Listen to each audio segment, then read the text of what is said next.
बिस्मिल्लाहिर्रहमानिर्रहीम। अस्सलाम वालेकुम नाजरीन, आप देख रहे हैं प्रोग्राम वी टॉक और मैं हूं हमजा भट्टी।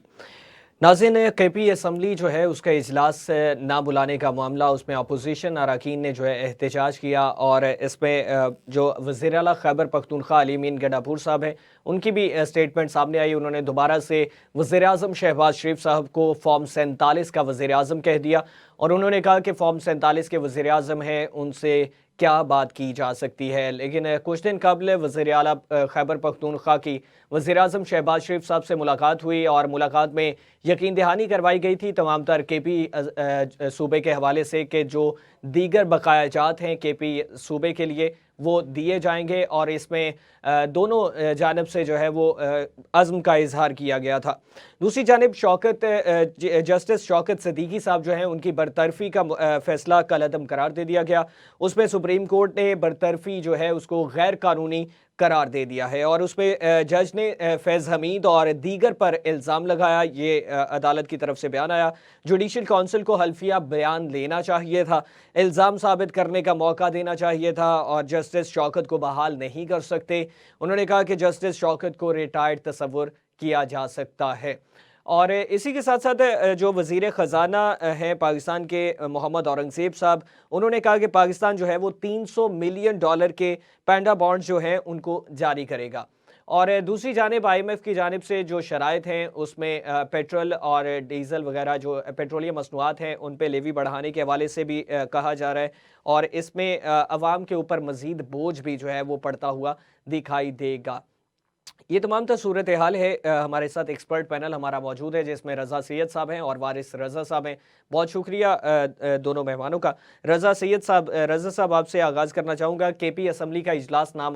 बुलाने का मामला है जिसमें अपोजिशन अरकान ने एहतजाज भी किया और इसमें वज़ीर आला जो खैबर पख्तूनख्वा अली अमीन गंडापुर साहब हैं उनकी भी स्टेटमेंट आई है जो कुछ दिन कबल जो है वो बड़ा पॉजिटिव चीज़ सामने आई थी सियासी मैदान में कि वज़ीर आज़म से मुलाकात हुई और यकीन दहानी भी करवाई गई केपी के हवाले से और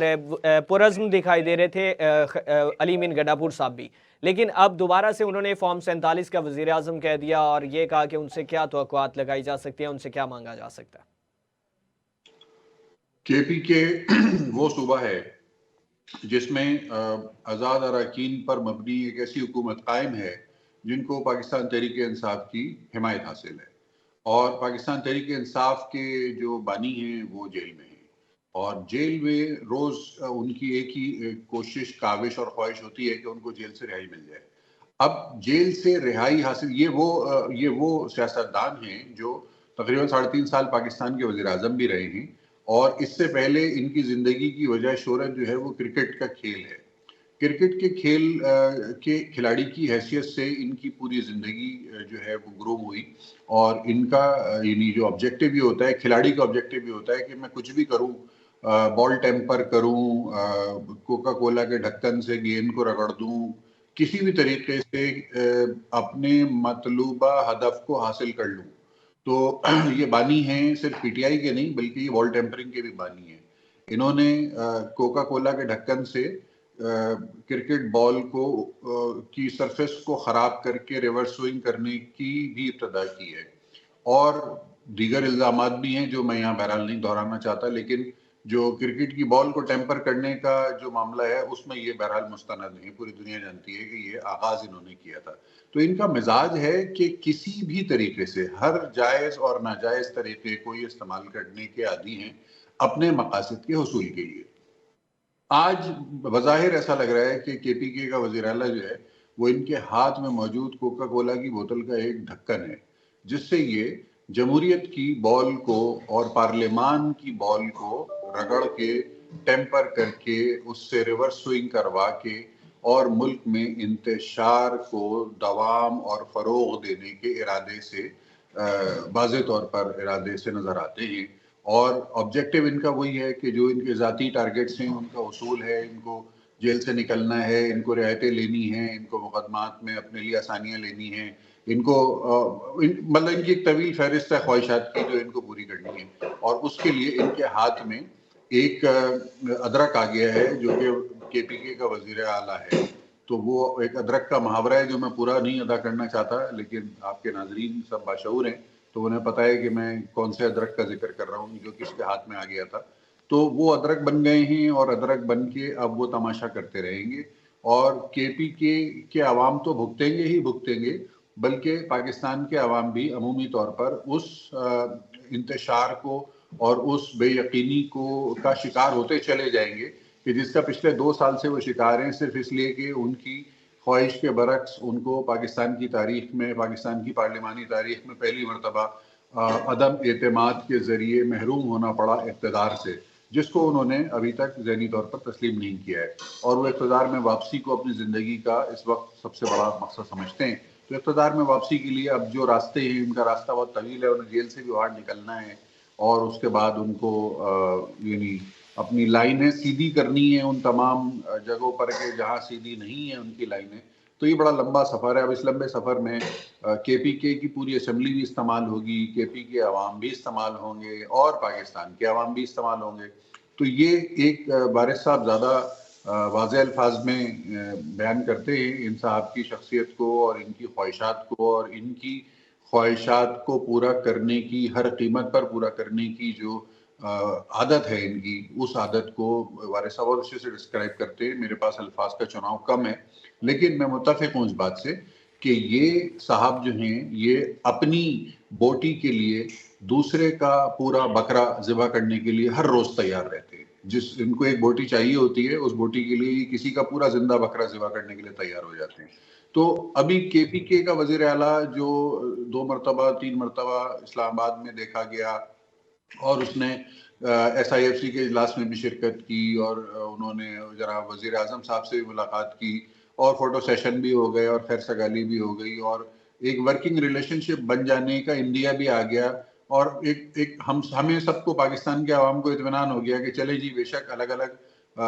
सियासी जमातों की हुकूमतें हैं सूबों में और वफाक में, लेकिन सब पाकिस्तान के लिए एक जगह बैठने के लिए तैयार है। तो वो एक बड़ा पावरफुल मैसेज था। लेकिन जाहिर है कि अब वो शख्स के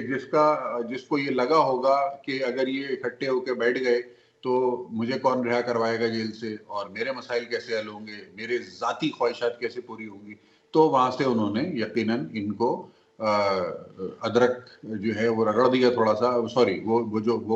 कोक का ढक्कन जो उनके हाथ में है उससे उन्होंने केपीके के वज़ीर आला के सर को सहला दिया थोड़ा सा। और अब आप देखेंगे वहां से फिर वही फॉर्म 45 और ये वो इस तरह की बातें जो है वो आना शुरू हो गई है। तो ये बदकिस्मती है, ये केपीके के अवाम की बदकिस्मती है, ये पाकिस्तान के अवाम की बदकिस्मती है और ये हमारे निज़ाम की बदकिस्मती है कि हमारे निज़ाम में ऐसे लोग अभी भी मौसर नज़र आ रहे हैं कि जो अपनी ज़ाती ख्वाहिशात की तकमील के लिए अवामी मफाद और मुल्की मफाद और रियासती मफाद इन सब को तहोबाला कर देने के लिए भी दरेग नहीं करते। ये एक नापसंदीदा सूरत हाल है और इस सूरत हाल से मैं तो यही कहूँगा रमज़ान के दिन है कि अल्लाह ही निकालेगा पाकिस्तान को इस किस्म के लोगों के चुंगल से। बज़ाहिर पाकिस्तान के अवाम भी नज़र नहीं आते इतने बाशऊर कि वो पहचान सकें कि उनके साथ क्या खेल खेला जा रहा है, और जो ताकतवर निज़ाम है इस मुल्क का वो भी बज़ाहिर ऐसे लोगों के सामने इस हद तक मजबूर नज़र आता है कि वो इन लोगों को उस तरह से उस जगह नहीं ले जा पा रहा है कि जिस जगह पे ऐसे लोगों को होना चाहिए। तो ये तो मैं इसको इस नज़र से देखूंगा। बाकी तशवीश की निगाह से देखता हूँ मैं उस खबर को भी जिसमें कहा गया कि IMF की जानिब से GST लगाने का कहा गया है पेट्रोलियम मसनूआत पे, जो कि 18% होती है। तो अब गो के पेट्रोलियम लेवी की सूरत में वफाकी महसूलात लगे हुए हैं तेल के ऊपर, लेकिन GST को लगाने का मतलब ये होगा गो कि ये इंटरनली बुक्स के अंदर एक टैक्स और दूसरे के ऊपर दूसरा टैक्स या एक टैक्स से कुछ हिस्सा कम करके दूसरे टैक्स को लगाने का जो मकसद है, अवाम को ये तो समझ में नहीं आएगा कि इससे यानी पेट्रोलियम लेवी कम करने से क्या फर्क पड़ेगा या GST लगाने से क्या फर्क पड़ेगा। अवाम को ये समझ में आएगा कि जो पेट्रोल 280 रुपए का मिल रहा है वो 330 रुपए का मिलेगा या 310 रुपए का मिलेगा या 350 रुपए का मिलेगा फॉर दैट मैटर। तो अवाम को ये समझ में आएगा कि उनकी जेबों में से 1 लीटर पेट्रोल के ऊपर 30, 40, 50 या 60 रुपए इजाफी निकलना शुरू हो जाएंगे और इससे पाकिस्तान के माशी मसाइल में चाहे कोई कमी हो या ना हो, लेकिन आवाम जिनकी कमर पहले ही झुकी हुई है, जिनकी कमर पहले ही टूटी हुई है, वो मजीद तबाही के गड्ढे में चले जाएंगे। यानी हमने दो रोज पहले बात की थी कि वो 100 फुट गहरा गड्ढा और 50 फुट गहरा गड्ढा वाला मामला है, तो अब वो 100 फुट गहरे गड्ढे की तरफ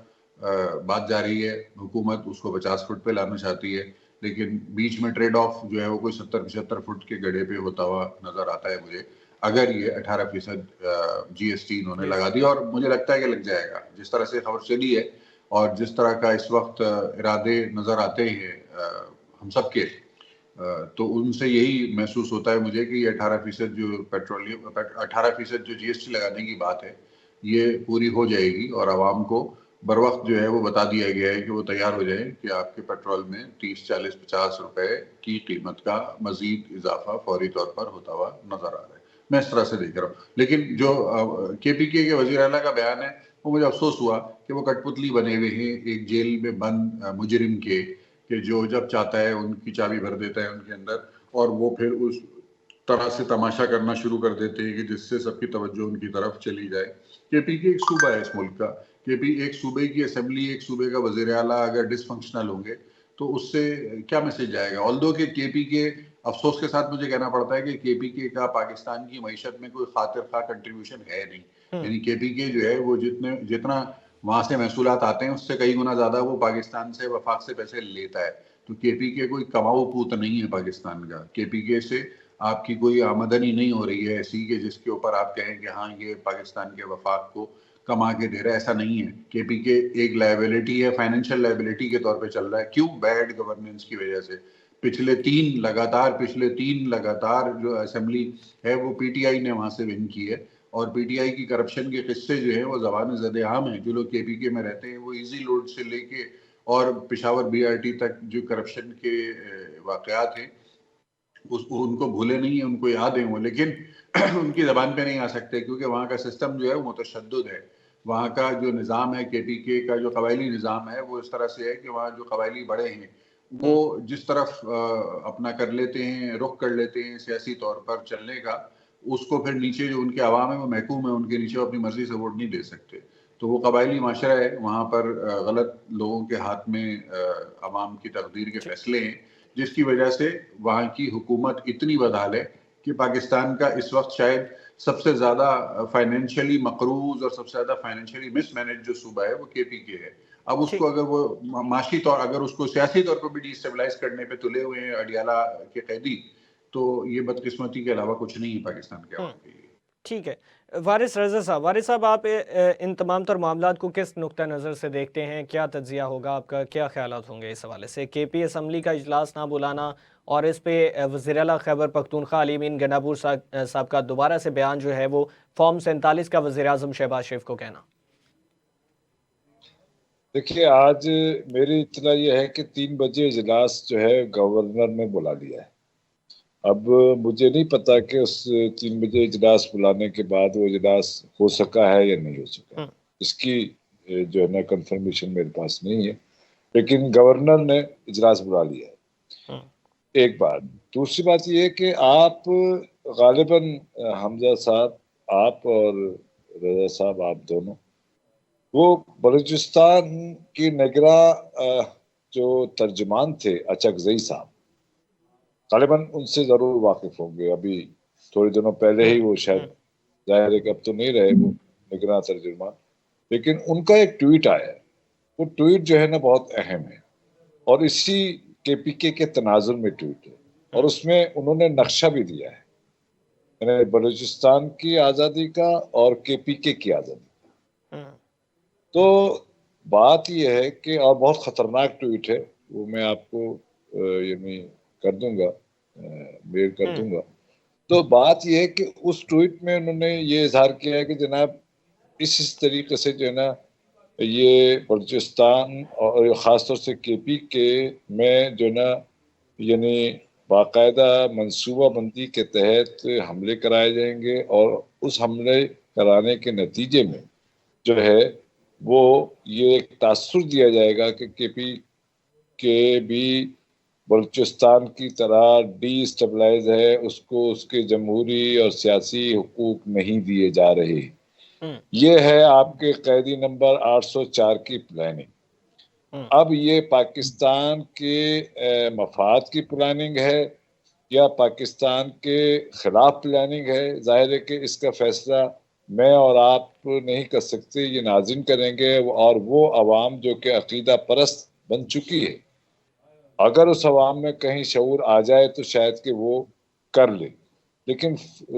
यानी इस वक्त जो सूरत हाल है वो ये है कि केपीके में जो है वो यानी हमारा कैदी नंबर 804 जो है वो मुकम्मल तौर से रिपब्लिकन जो है वो जो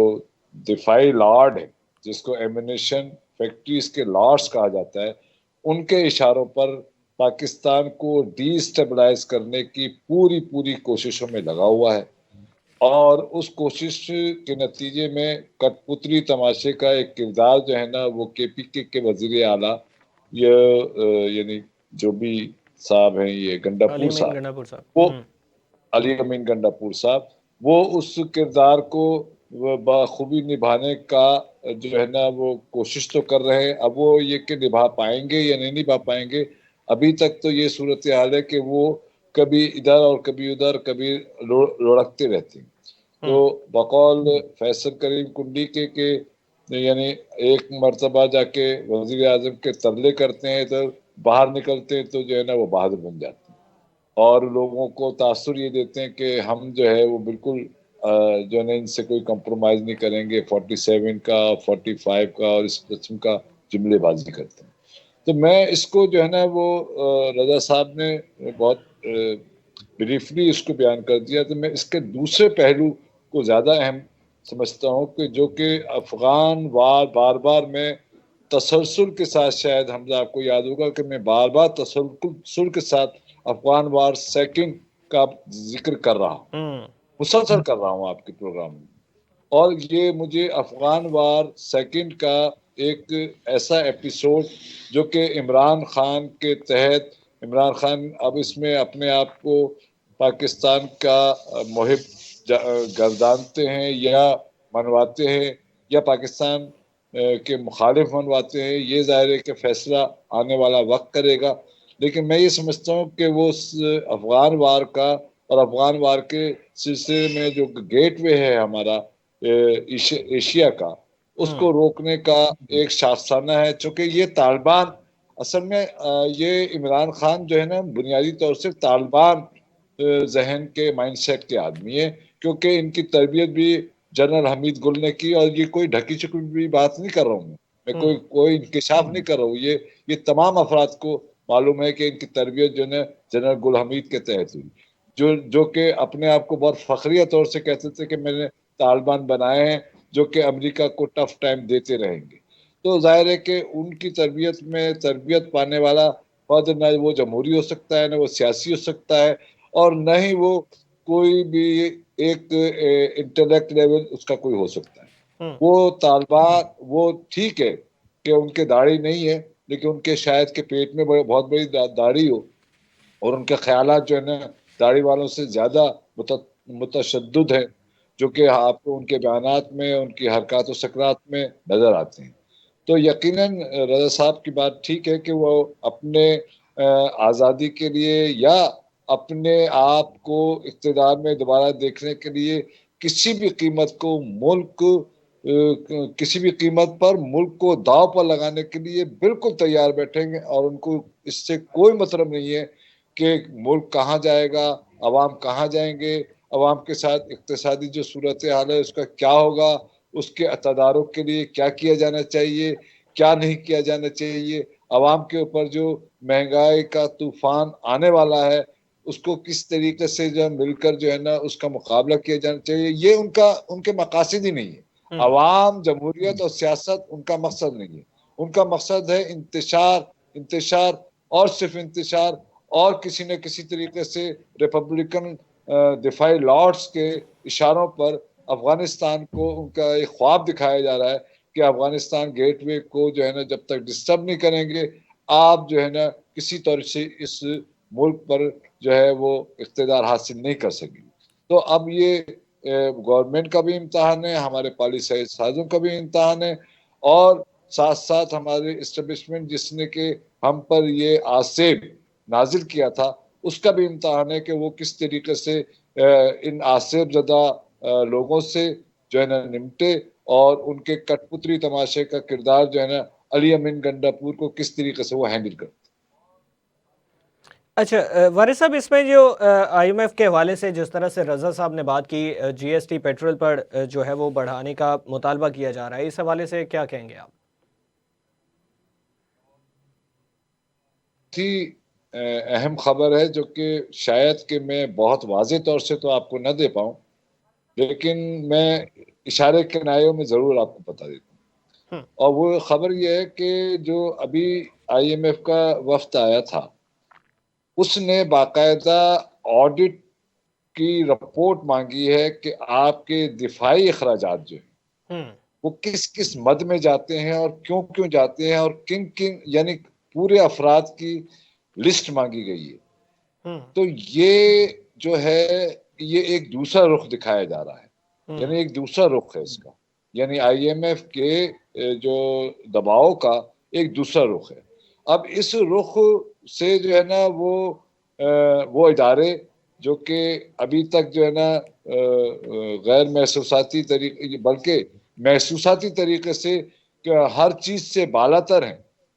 यानी हिसाब किताब से बालातर है, वो किसी ऑडिट से बालातर है। तो अब देखना यह है कि क्या वो अपना ऑडिट का यानी इनकी शराइत के मुताबिक, और ख़ास तौर से ये जो नया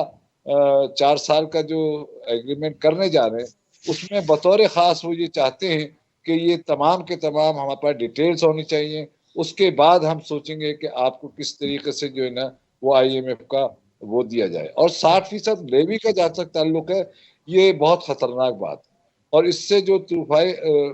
यानी जीएसटी और इसका 60% लेवी का उन्होंने कहा है। अब ये 60% लेवी जो है ना यकमुश्त हुकूमत लगाती है या किस्तों में लगाती है या कैसे लगाती है, ये एक जाहिर है कि ये खुद प्लान करेंगे चीजों को, लेकिन इससे जो तूफान उठेगा महंगाई का, देखिए आवाम जो है ना वो ये नहीं देखती कि लेवी क्या है जीएसटी क्या है, आवाम ये देखती है कि वो कीमत कितनी बढ़ी है और किसने बढ़ाई। और यकीनन कि वो उसकी शहबाज शरीफ की या किसी भी हुकूमत की, कोई भी हुकूमत हो, इसमें देखिए ईमानदारी से बात यह है कि कोई भी हुकूमत नहीं चाहती कि उसके ऊपर जो है ना अवाम का अदम एतमाद हो या अवाम का जो है ना अवाम का एतमाद उस पर से उठ जाए। तो जाहिर है कि वो तो नहीं चाहती, लेकिन बात यह है कि आप ये इन मामलात में जो कि एहतसाब अपना नहीं कराते, जो ऑडिट नहीं कराते जो इदारे,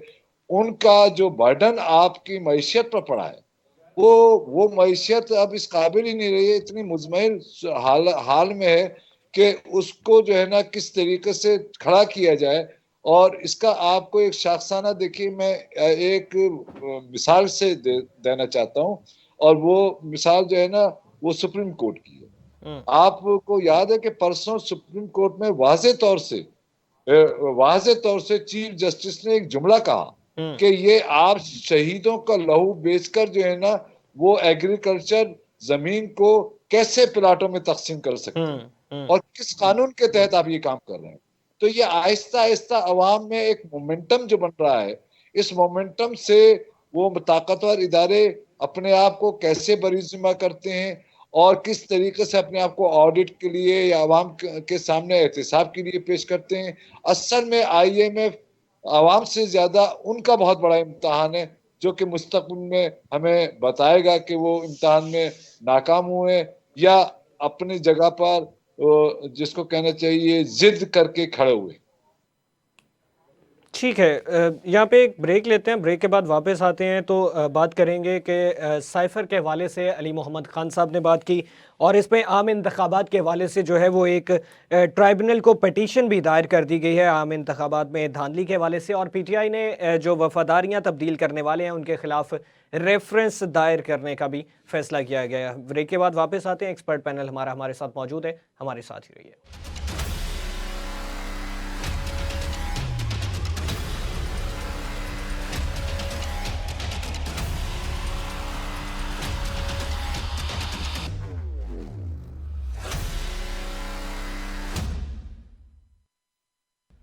वेलकम बैक नाजरीन। प्रोग्राम के इस हिस्से में बात करेंगे। पीटीआई ने वफादारियां बदलने वालों के खिलाफ जो है वो रेफरेंस दायर करने का फैसला किया है और आम इंतखाबात में धांधली के हवाले से जो है वो इलेक्शन ट्राइब्यूनल में पहली पिटीशन भी दायर कर दी गई है। दूसरी जानिब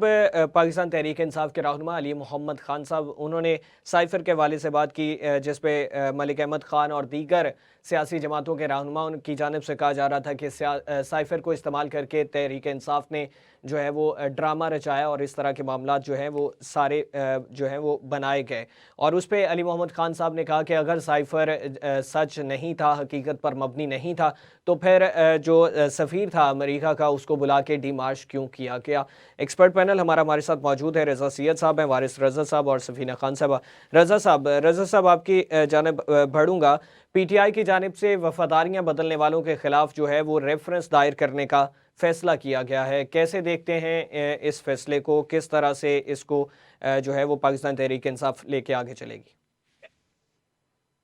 देखिए, वफादार पार्लिमानी जो जमहूरियत होती है, ये पार्लिमानी निज़ाम है। उसके अंदर जो आइन पाकिस्तान का है 1973 में बना, फिर उसके बाद 18वीं तरमीम के बाद उसके अंदर कुछ मज़ीद स्ट्रक्चरल रिफॉर्म्स हुई। तो उसके मुताबिक जो फ्रेमवर्क है वो एक लीगल फ्रेमवर्क है, और उस लीगल फ्रेमवर्क से हटके अगर कोई भी फर्द या चंद अफराद मिलके अगर उसकी वायलेशन करते हैं तो उनको जो पॉलिटिकल पार्टीज एक्ट है उसके तहत उनको एग्जामिन किया जा सकता है, उसके तहत उनके ऊपर बाकायदा कार्रवाई की जा सकती है। हर वो सियासी जमात के जिसके टिकट के ऊपर इलेक्शन लड़ के कोई फर्द मुंतखब होकर पार्लियामान का हिस्सा बन जाए और उसके बाद अगर वो अपनी पार्टी की जो पॉलिसी लाइन है उससे हटकर जो है वो पॉलिटिकली ऑपरेट करना शुरू कर दे, तो उस सियासी जमात को ये इख्तियार हासिल है पाकिस्तान के आइन के मुताबिक कि वो सियासी जमात अपने उस रुकन को शो कॉज कर सकती है, अपने उस रुकन को के खिलाफ तादीबी कार्रवाई कर सकती है। और ये तादीबी कार्रवाई सिर्फ पॉलिटिकल पार्टी के अंदर नहीं बल्कि इस तादीबी कार्रवाई का दायरा car election commission of Pakistan तक बढ़ाया जा सकता है। और हतमी कार्रवाई ये हो सकती है कि कोई भी सियासी जमात अपने इंटरनल डिसिप्लिनरी प्रोसीजर्स को एग्जॉस्ट करने के बाद रुजू कर सकती है इलेक्शन कमीशन ऑफ पाकिस्तान से इस प्ली के साथ कि जी फला साहब जिन्होंने हमारे टिकट के ऊपर इलेक्शन जीता था वो हमारे साथ अब डिसलॉयल हो चुके हैं और फला फला शिक के तहत हम उनको डिसक्वालीफाई करवाना चाहते हैं पार्लियामेंट से, तो आप उसके ऊपर कार्रवाई करें। इलेक्शन कमीशन ऑफ पाकिस्तान जो एविडेंस प्रोवाइड की जाती है उसको आईनी और कानूनी जो तनाजुर में देखता है और उसके ऊपर हतमी फैसला कर लेता है। तो पीटीआई का इस हवाले से अगर उनका कोई रुकन, मुझे नहीं मालूम, लेकिन अगर उनका कोई रुकन पीटीआई के टिकट पर इलेक्शन लड़कर पार्लियामान में पहुंचा है और उसके बाद उसने डिफेक्शन वाले अतवार को उसने अडॉप्ट किया है तो और वो डिफेक्ट हो गया है, तो पीटीआई के पास ये आईनी कानूनी रास्ता मौजूद है कि वो इलेक्शन कमीशन ऑफ पाकिस्तान जो कि कॉम्पिटेंट अथॉरिटी है उन तक जाएं, लेकिन उनको एविडेंस लेके जाना पड़ेगा, उनको एस्टेब्लिश करना पड़ेगा अपना पूरा केस। ये सिर्फ जबानी कलामी नहीं होता या ये सिर्फ अच्छा रज़ा साहब, इसमें जो इनिशियल ये बयान हल्फी पार्टी की जानिब से लिया गया जो ज़राए के मुताबिक ये है कि पाकिस्तान तहरीक इंसाफ के जितने भी आज़ाद इंडिपेंडेंट कारकुनान थे, उम्मीदवारान थे, उनकी जानिब से बयानी हल्फी इनिशियली पार्टी लेवल पे लिया गया था, तो क्या उस बुनियाद पे भी ये एक्शन लिया जा सकता है? देखिए, बात यह है कि वादा या बयान या कमिटमेंट जो है ना, इनकी अखलाकी तौर पर तो इनकी वैल्यूज जो है ना वो कुछ और होती हैं और कानूनी तौर पे जरूरी नहीं है कि वो वैल्यूज उसी तरह से हो। अब मैं आपके टॉक शो पे बैठकर, अगर मैं मिसाल दे रहा हूँ, मैं बैठ के ये वारिस साहब से अभी जो है एक मुकालमा करूं और उस मुकालमे के नतीजे में आपके शो पे ऑन एयर वारिस साहब से मैं ये मुतालबा कर दूं कि जी मुझे आप 10 लाख रुपए कल तक दे दीजिएगा, और वारिस साहब भी कहें ठीक है मैं कल तक दे दूंगा आपको। अब ये टॉक शो में एक लाइटर नोट पे होने वाला मुकालमा है, क्या ये कोर्ट में एडमिसिबल होगा? जाहिर है कल तक तो नहीं देंगे वारिस साहब मुझे 10 लाख रुपए, तो क्या मैं कल शाम को कोर्ट में पिटीशन डाल सकता हूँ? और अगर मैं पिटीशन डाल सकता हूँ तो क्या उस पिटीशन पर कोर्ट मेरे हक में फैसला भी कर देगी? ये बात कोर्ट ने डिसाइड करनी है। अब अगर मैं एक ऐसे किसी मुकालमे की बुनियाद पर या ऐसे किसी कमिटमेंट या वादे की बुनियाद पर कि जो लीगल रिक्वायरमेंट के मुताबिक नहीं पूरा उतरता, फिर मैं दावा लेके जाऊंगा तो मेरा दावे के एंटरटेन होने के इम्कानात जो है ना वो ना होने के बराबर होंगे। बाद में फिर मैं आवाम के सामने कह दूंगा, देखें जी वारिस साहब ने तो वादा किया था और उन्होंने तो मुझे 10 लाख रुपए नहीं दिए, तो अब वारिस साहब को आप जो है हर्जाना डालें इनके ऊपर, इन पे आप पेनल्टी लगा दें। तो अब क्या वो कमिटमेंट लेजिटिमेट था या नहीं था? क्या वो कमिटमेंट एक लीगल बाइंडिंग या लीगल फ्रेमवर्क के अंडर में था या नहीं था? ये है सवालिया निशान। तो इसका फैसला कौन करेगा? इसका फैसला ना मैं करूंगा, ना वारिस साहब करेंगे, ना आप करेंगे। इसका फैसला तो मुतल्लिका आईनी फोरम करेगा जो कि इलेक्शन कमीशन ऑफ पाकिस्तान है। तो वो उनका काम है उसको एग्जामिन करना। मैं टॉक शो में बैठ के कोई उसके ऊपर वर्डिक्ट नहीं दे सकता, मतलब राय दे सकता हूँ, वर्डिक्ट मैं नहीं दे सकता। अच्छा, दूसरा तो रजा साहब, इसमें आम इंतखाबात में धांधली के हवाले से जो है वो पहली पिटीशन दायर कर दी गई है इलेक्शन ट्राइब्यूनल में। क्या समझते हैं कि क्या ये सिर्फ उसी तरह से लटकता हुआ मामला दिखाई देगा या इसमें कोई पेशरफ सामने आएगी? देखिए, पाकिस्तान की अगर जो इंतखाबी तारीख है ना उसको अगर आप उठा के देखें तो पिछली जितनी भी पार्लियामेंट्स गुजरी हैं, मैं पिछले तकरीबन 30 साल की बात तो वसूख से कर सकता हूं कि पिछले 30 साल के दौरान जितनी भी पार्लियामेंट्री इलेक्शंस हुए हैं, अगर उन सारे इलेक्शंस के बाद होने वाली इंतखाबी जो उज़रदारियां हैं या जो पिटीशंस हैं, अगर उनका डेटा निकलवाया जाए ना, तो मैं बहुत ही यानी इत्तेमाद से ये बात कह सकता हूँ कि आधी से ज्यादा पिटीशंस जो होंगी ना वो अभी भी आपको पेंडिंग मिलेंगी। यानी पेंडिंग से मुराद ये कि उनका कोई बराबर नतीजा नहीं निकला हुआ होगा। आप इस बात से अंदाजा लगा लें कि एक साहब है, उनका नाम है कासिम खान सूरी, और ये साहब जो हैं ये 2018 के इलेक्शन में बलूचिस्तान की गालिबन क्वेटा की किसी नशिस्त से तीसरे या चौथे नंबर पे ये थे,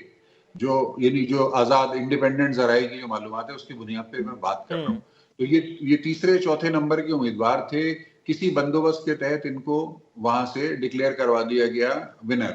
और ये असेंबली के रुकन बन गए। इन्होंने हल्फ भी उठा लिया और सोने पे सुहागा उसके बाद इनकी जमात पाकिस्तान तहरीक इंसाफ ने इनको डिप्टी स्पीकर लगा दिया कौमी असेंबली का। बहुत बड़ा ओहदा होता है, मतलब नंबर 2 पोजीशन होती है, असेंबली के कस्टोडियन होता है स्पीकर, और उसकी गैर मौजूदगी में डिप्टी स्पीकर कस्टोडियन होता है पार्लियामान का, जो बहुत बड़ा आईनी होता है। अगर आईनी तौर पे आप देखें तो बहुत बड़ा होता है। तो उसको डिप्टी स्पीकर लगा दिया। अब ये इनके खिलाफ जो पिटीशन लेकर गए वो पिटीशन एंटरटेन हो गई और ये डिसाइड हो गया, ये चीज सामने आ गई कि इनको धांधली के जरिए से इनको नोटिफाई किया गया है और इनकी नोटिफिकेशन दुरुस्त नहीं है, यानी ये इलेक्शन जीते नहीं है। ये बात वाज़ेह हो गई, तय हो गई, और इसके ऊपर कॉम्पिटेंट फोरम से यानी ये मामला डिस्पोज भी हो गया। लेकिन क्योंकि फेवरेबल माहौल था और नजर ना आने वाली हिमायत मौजूद थी उनके पास, तो इसके ऊपर किसी आला अदालत से स्टे ऑर्डर दे दिया गया इनके फेवर में। यानी स्टे ऑर्डर इनके फेवर में से मुराद ये कि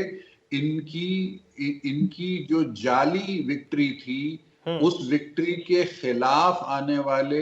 इलेक्शन कमीशन के फैसले को रोक दिया गया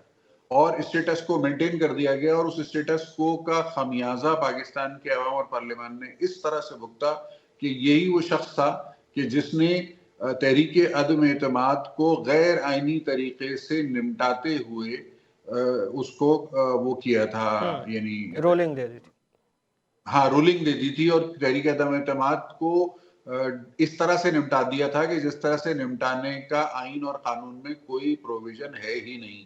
गैर आईनी करार दे दिया था उसको, जो उसका हक ही नहीं था। तो आप अंदाजा लगाइए कि आप एक आदमी को लेकर आते हैं 2 नंबरी से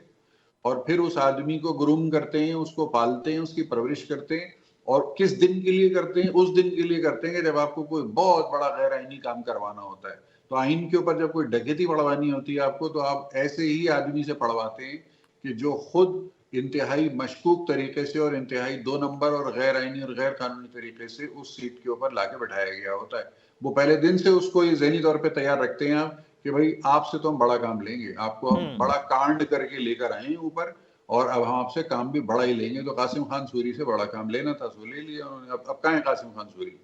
इस वक्त? किधर है मुझे नहीं पता, सियासत में है नहीं है, पार्लियामेंट में है नहीं है, मैंने तो नहीं, मेरी नॉलेज में नहीं है। लेकिन कासिम खान सूरी एक बहुत ही बदनुमा मिसाल है पाकिस्तान के निज़ाम, पार्लियामानी निज़ाम की, पाकिस्तान के इलेक्शन निज़ाम की, कि जहां पर एक शख्स जो गैर आईनी और गैर कानूनी तौर पर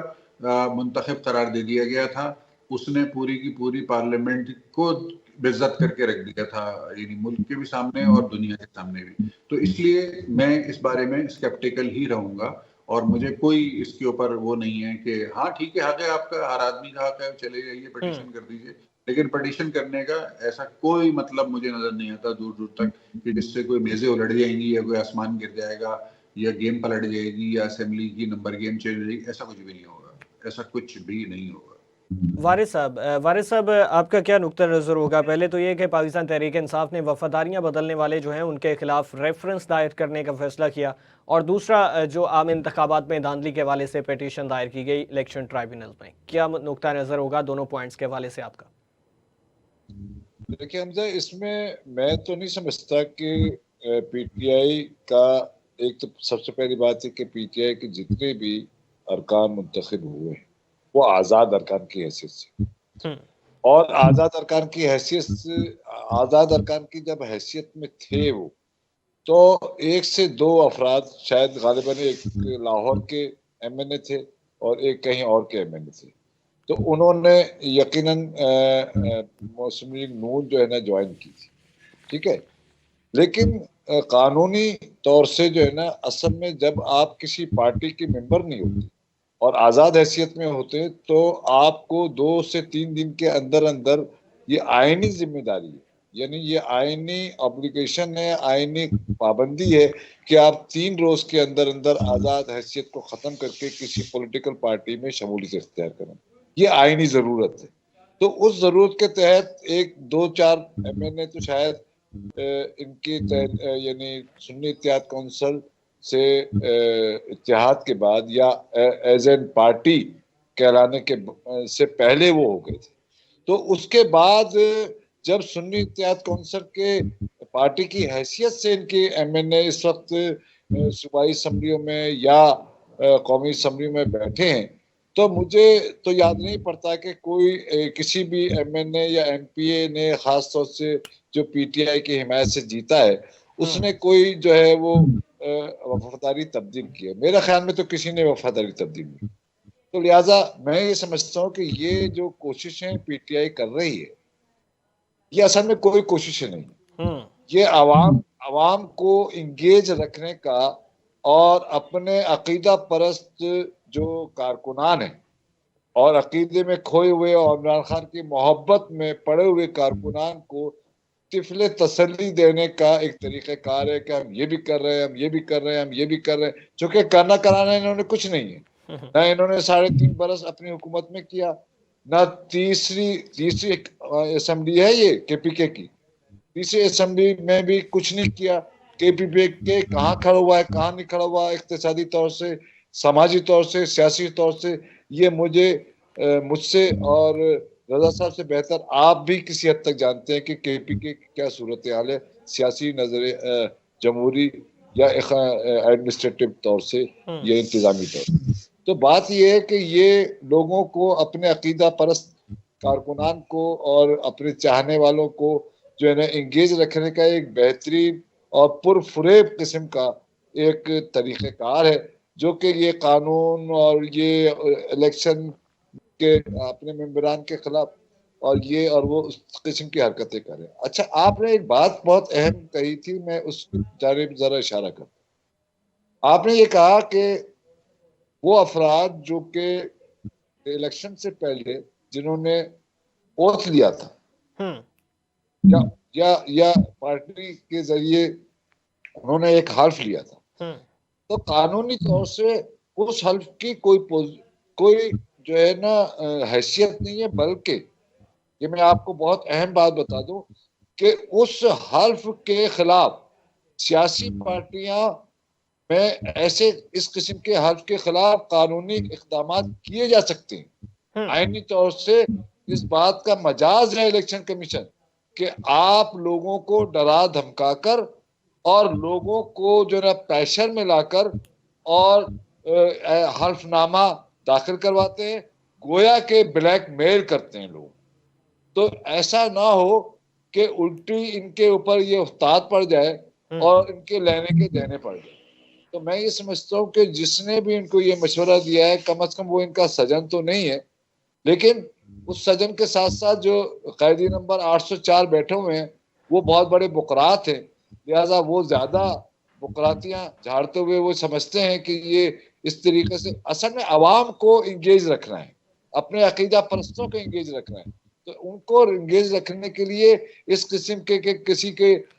वफादारी के खिलाफ किसी ट्रिब्यूनल में चले जाएं और इंतखाबात को ट्रिब्यूनल, अच्छा मुझे एक बात बताइए, इंतखाबात को ट्रिब्यूनल में चयनित करने का जवाब क्या है? और ट्रिब्यूनल जो है ना इंतखाबात को चयनित नहीं करता। देखिए ये मुझ जैसा अनाड़ी आदमी जो कि कानून को नहीं जानता ज्यादा, वो भी समझता है कि ट्रिब्यूनल जो है वो इंतखाबी उजरदारी का ट्रिब्यूनल होता है। इंतखाबात में धांधली हुई या नहीं हुई वो ट्रिब्यूनल नहीं होता, वो अदालत होती है। वो पहले एप्लीकेशन दी जाती है इलेक्शन कमीशन में, इलेक्शन कमीशन जब इलेक्शन नहीं सुनता तो अदालत में जाया जाता है, और अदालत के बाद जब वहां से कोई रिलीफ नहीं मिलता तो यानी आला अदालत में जाया जाता है। तो ये मेरी समझ में नहीं आ रहा कि ये जो आपने अभी एक गुफ्तगू की और आपने एक सवाल में एक जुमला कहा कि वो ट्रिब्यूनल में जो है ना उन्होंने इंतखाबी धांधलियों के खिलाफ शिकायत की है और मुकदमा दर्ज करवाने की कोशिश की है या पिटीशन दाखिल की है, तो वो किस बेस पर की है? ट्रिब्यूनल तो ये काम ही नहीं करता। ट्रिब्यूनल तो इंतखाबी उजरदारियों के हवाले से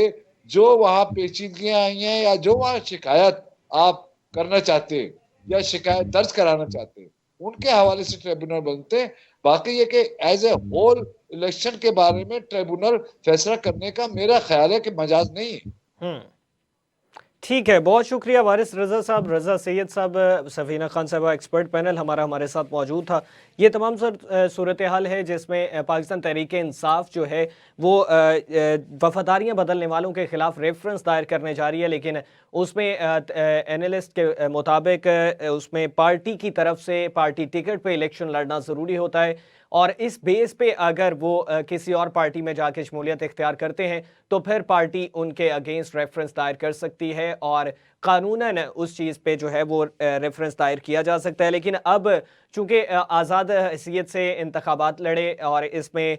तमाम उम्मीदवारान जो थे पाकिस्तान तहरीक इंसाफ थे वो आज़ाद थे और उन्होंने सुन्नी इत्तेहाद काउंसिल को ज्वाइन किया, और इस पे किस बेस पे जो है वो वफादारियाँ बदलने के हवाले से रेफरेंस दायर किया जा रहा है, ये भी चीज़ सामने आ जाएगी, और अदालती फैसला क्या होगा इस पे वो भी चीज़ काबिल नज़र होगी। दूसरी जानिब आम इंतखाबात में जो ट्राइब्यूनल को जो है वो पिटीशन दायर की गई उस पे क्या रिस्पॉन्स आता है, किस तरह से वो उज़रदारियों को सॉर्ट आउट किया जाता है या ये धांधली के हवाले से है, इस पे क्या नताइज आते हैं, इस पे क्या फैसला आता है, वो भी काबिल गौर होगा। दूसरी जानिब IMF की जानिब से जो कहा गया कि पेट्रोल पर लेवी बढ़ाने के हवाले से उस पे अवाम पे बोझ पड़ेगा और GST लगाना पड़ेगा, अवाम जो है वो मज़ीद बोझ तले दबते हुए दिखाई दे रहे हैं। अपने मेज़बान हमजा भट्टी को इजाज़त दीजिए, अल्लाह हाफ़िज़।